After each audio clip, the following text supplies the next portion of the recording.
Selamat datang di channel YouTube saya dan terima kasih sudah membuka video ini. Satu pertanyaan yang muncul ialah tentang penyusunan buku referensi. Jadi saya membuat video ini dengan judul Langkah Praktis Menyusun Buku Referensi, Monograf, Buku Jenis Lainnya. Semoga berguna.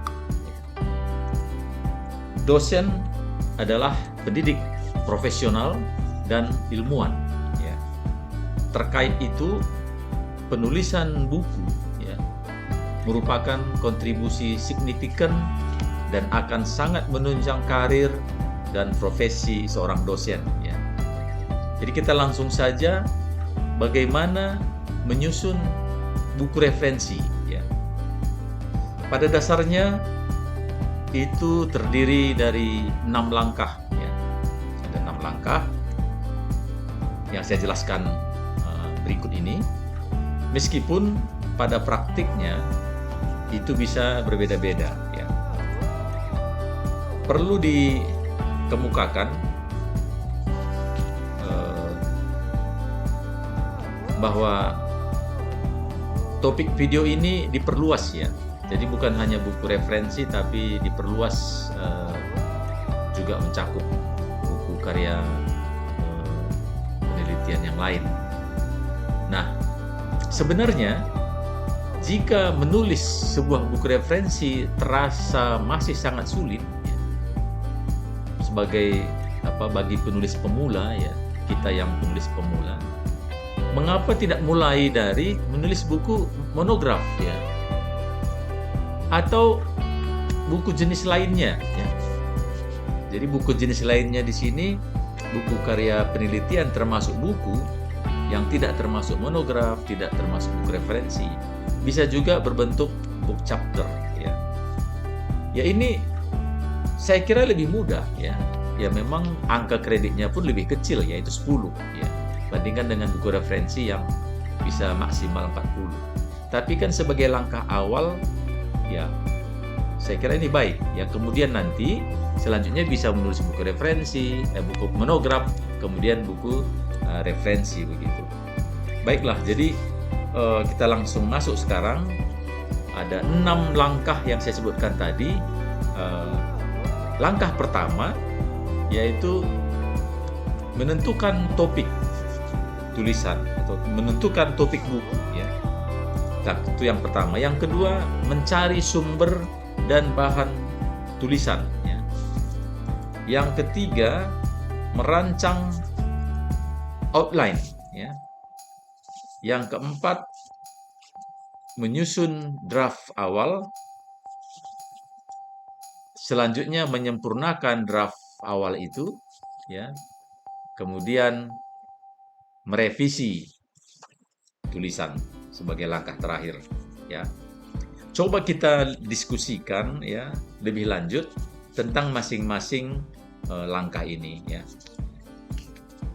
Yang pertama, menentukan topik tulisan. Ya, tentu saja topik buku yang ingin ditulis yaitu topiknya disesuaikan dengan topik penelitian dan publikasi penulisnya sendiri.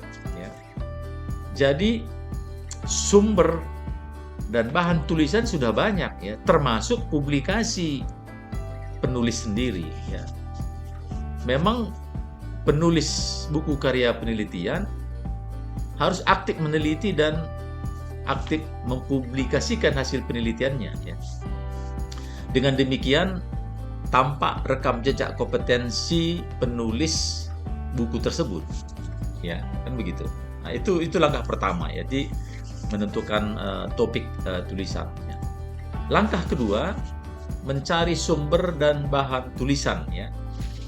Tadi disebut ya, karena topik buku itu yaitu pada bidang penelitian penulis sendiri ya, maka buku-buku bahan-bahannya ya, bahan-bahan untuk menulis ya, referensinya sudah banyak ya. Jadi di sini maksudnya yaitu untuk melengkapi sumber dan bahan yang sudah dimiliki sebelumnya ya. Ya. Yang diutamakan di sini adalah publikasi primer ya. Publikasi primer ini yaitu artikel ilmiah pada jurnal ilmiah dan juga sebenarnya makalah ilmiah pada proceeding ya. Juga sumber bahan tulisan dapat berupa publikasi sekunder ya, yaitu artikel ulasan ya atau review articles, buku karya penelitian yang lain ya, entah itu buku monograf, buku referensi ya, monograf, buku jenis lain termasuk buku chapter gitu ya. Jadi pada tahap ini penulis berupaya memahami substansi tentang tulisannya ya. Dia memahami di sini ya. Dia mencari sumber, membuat catatan yang nanti disusun menjadi tulisan, dan dalam proses itu dia berusaha memahami. Karena akan sulit membuat buku jika penulisnya sendiri tidak memahami substansi buku itu ya. Itu tadi langkah kedua. Sekarang langkah ketiga, merancang outline ya. Jadi setelah banyak bahan ya, banyak catatan dan sudah dipahami substansinya, coba ditata ya, disusun dengan mendaftarkan butir-butir atau pokok-pokok tulisan berdasarkan suatu urutan atau logika tertentu ya. Ya kan sudah banyak catatan, dipilah-pilah dia, kemudian diurutkan poin-poin penting yang menjadi outline begitu ya, menjadi kerangka tulisan gitu ya. Jadi dengan begitu, dengan urutan dan logika tertentu itu, jadi nanti tampak outline itu terstruktur atau logis ya. Begitu juga jadi tampak sistematis ya. Jika bahan-bahan sudah banyak dan sudah dipahami ya, sudah cukup banyak, sebenarnya tidak sulit ya, diorganize ya. Nah, tiap-tiap butir ini nanti dalam outline ini ya, tiap-tiap butir outline itu akan menjadi bagian-bagian tulisan nanti, akan dikembangkan dan ditulis menjadi bagian-bagian tulisan gitu. Nah,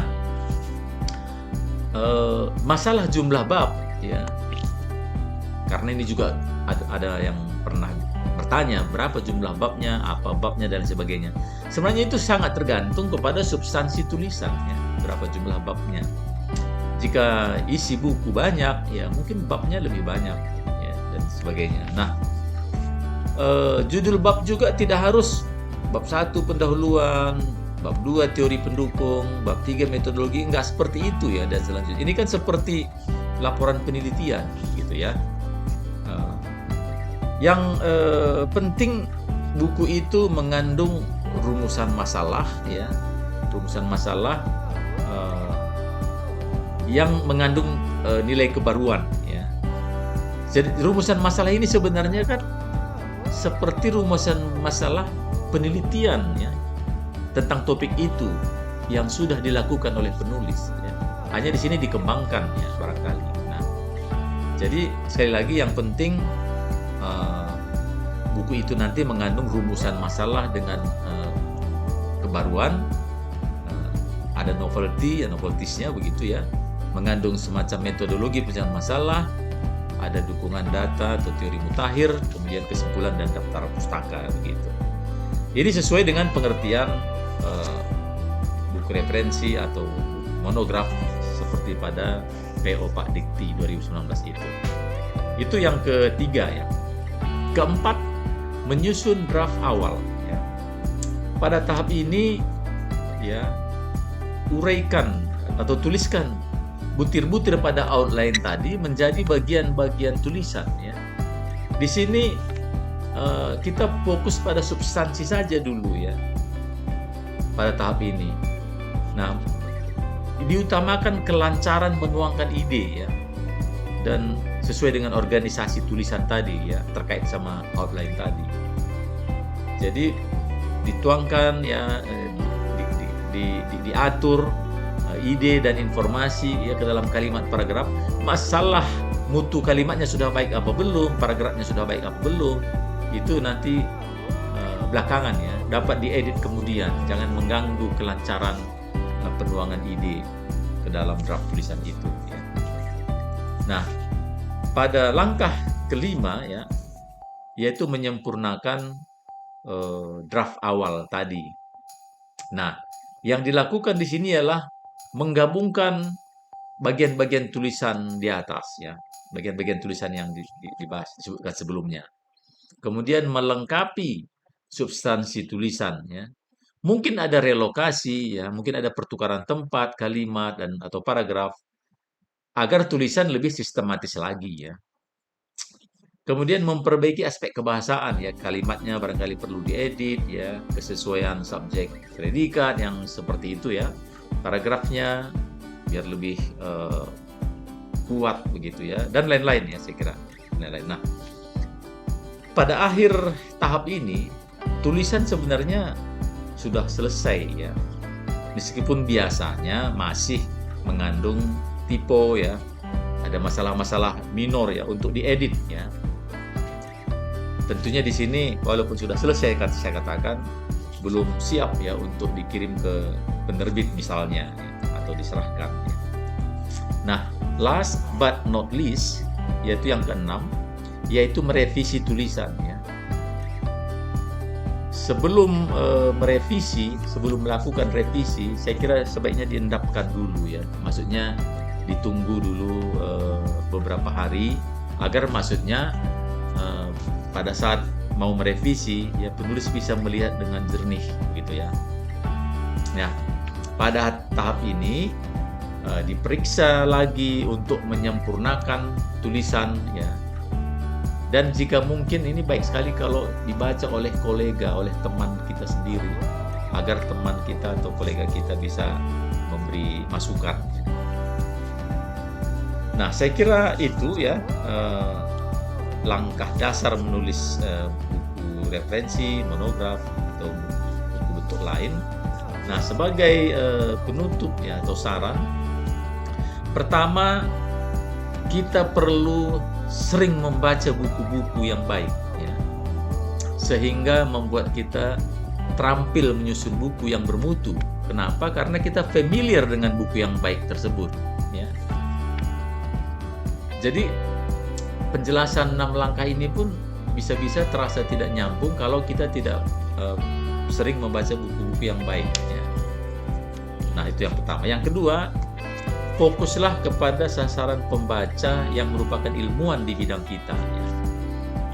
Jadi penjelasan dan ilustrasi konsep-konsep dasar itu tidak perlu karena sasarannya kan ilmuwan dan mereka sudah tahu ya, mereka sudah tahu. Beda dengan kalau kita menulis buku ajar ya.